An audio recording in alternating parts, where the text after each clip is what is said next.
welcome to my YouTube video. This is another segment for the knit along that we're doing. It's called It Takes a Guild Cardigan, and you can find it abbreviated ITAG. We have a couple groups we're following along in this. One is on Facebook with Knitting with Suzanne Bryan, and the other one is on Ravelry, Knitting with Suzanne Bryan. If you're not already in one of those or working on this knit along, feel free to join us. I'll put a link down in the description where you can purchase the tutorial. In this segment, I'm going to be talking about how to use our body measurements and transfer them to our schematic and account for ease at the same time. So these are my body measurements here. And so we're going to switch over to the schematic, and we're going to talk a little bit about ease. Ease is how much excess or lack of excess yarn you want in your garment. We're knitting a cardigan, which is probably going to be worn over other clothing, so we do want some extra ease. We want the cardigan to be larger than our actual body size. It doesn't have to be a lot larger. I'm adding 4 inches to the total chest circumference for mine. And but it's up to you. You can try on other garments that you own, or go to the store and try things on, things that you like the fit, how it hangs, lay it down, measure it, check it against your chest circumference, and see what kind of ease you like. I've knit enough sweaters. I know that for this type of garment I like 4 inches of ease, and I'm using fingering weight yarn, which is fairly light. If you're using worsted weight or bulky yarn, you may want to have a little more ease, 5 or 6 inches, because the yarn takes up space in itself. So where do we start on the schematic? The schematic is actually the drawing of the sweater, versus your numbers over here are your body. So let's start with the chest circumference. My chest circumference is 36 inches. And I'm going to add 4, so that's 40 inches. Now this is just half the sweater, so this would be 20 inches, and the other 20 inches would be over here. So I'm going to write that the sweater is 20 inches wide. From here to here is 20 inches. And I know that my back length is going to be 24 inches, so I know that from here to here is 24 inches. So now I can calculate the area of this part of my sweater right here. And the front would be the same. So what I do is I add 20 and 20. So we get this 20. I don't need to double the length because this is the same length as this. So I would say 40 times 24. 40 times 24 inches equals... And I've got that written down here. I did my calculations early. That's going to equal 1,040 square inches for the body. Now what about the sleeves? Well, we know our sleeve length from here to here, right? We took that measurement. And we know that from here to here, it's half of this. So from here to here is going to be, for me, 10 inches. It's whatever half of this number is. And my total number was 32, so now I know that between here and here is 22 inches. I know that my upper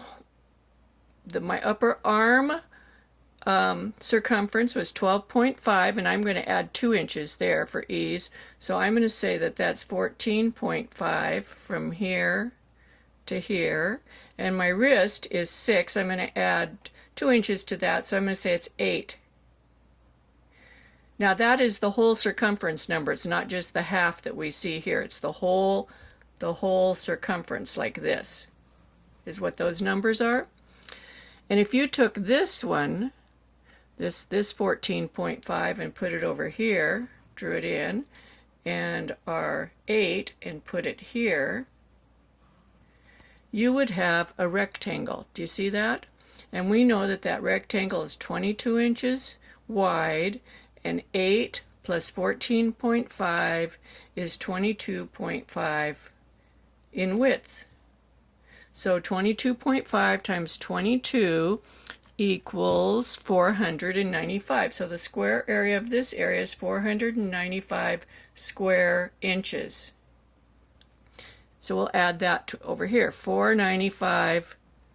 So now we have total sweater minus the collar and the pockets is 5, 3, 5. So 1,535 square inches.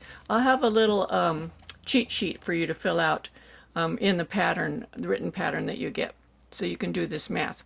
So now we know that we have 1,535 square inches in our sweater. Now what if your hips were wider down here and you needed to make this wider? You would still calculate the square area here, then you would add this piece, add these two together, so they would just make another rectangle, and you would figure out the width of 1. So if you're 4 inches wider down here, 2 and 2 on either side, and this 20 inches up here, so we just flip this one over here. So we'd have 2 by 2, 2 inches by 14.5, 24, 10 inches. So we would have 20 more square inches to add if we were going to expand the hips out a little like this. Now, in my Ravelry group, you can ask questions, and these are the exact kind of questions you can ask, and people on there will help you figure it out. And if you need help, they're not getting it, I'll jump in there and help you too. So now we know for my sweater, I need 1,535 square inches. Well, what good does that do me? So the next step is we have our final gauge swatch. This is not the one where you knitted all the different needles. This is the one where you chose the needle size that you wanted and you knit another swatch. It can be any size, does not have to be this size. Mine happens to be, this one is 5.75 inches wide and 4.25 inches this way, and so I could get the square inches of this swatch. So the square inches of my swatch has square inches of 25.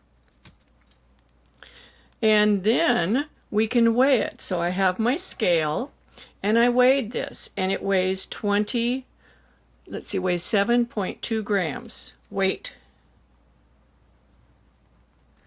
So 25 square inches equals 7.2 grams. So we want to know how many square inches are in 1 gram. In order to do that, we would divide 25 by 7.2, and that equals 3.47 square inches per gram. There, that's our number. We take 3.47 and for square inches equals 1 gram.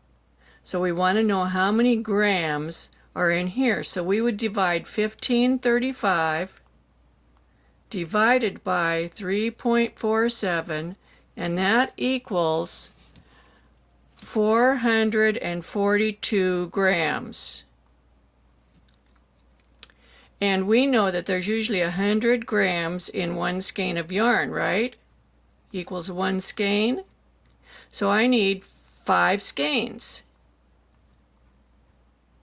And I always buy 1 extra for swatching and for the cables and the shawl collar and all that kind of stuff. So for me, I actually have 4 of this color and 1 of my orange, which is the contrasting color, in the fingering weight yarn. And I know that that will work.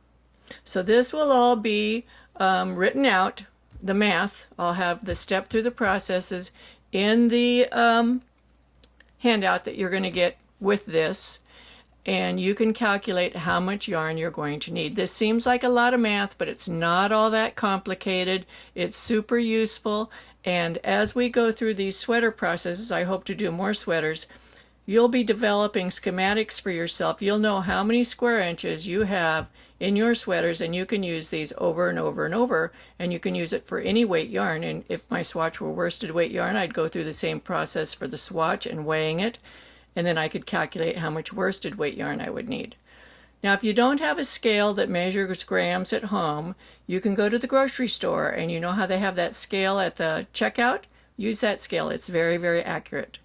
or you can use the ones in the vegetable department. But I think the ones at the cashier are more accurate at the grocery store. So there you have it. If you like my instruction and you like how I teach, be sure to subscribe to my YouTube channel, join my groups. I'll have links down in the description there of how you can join them and where you can find me. And I hope you come back and watch more. Happy knitting!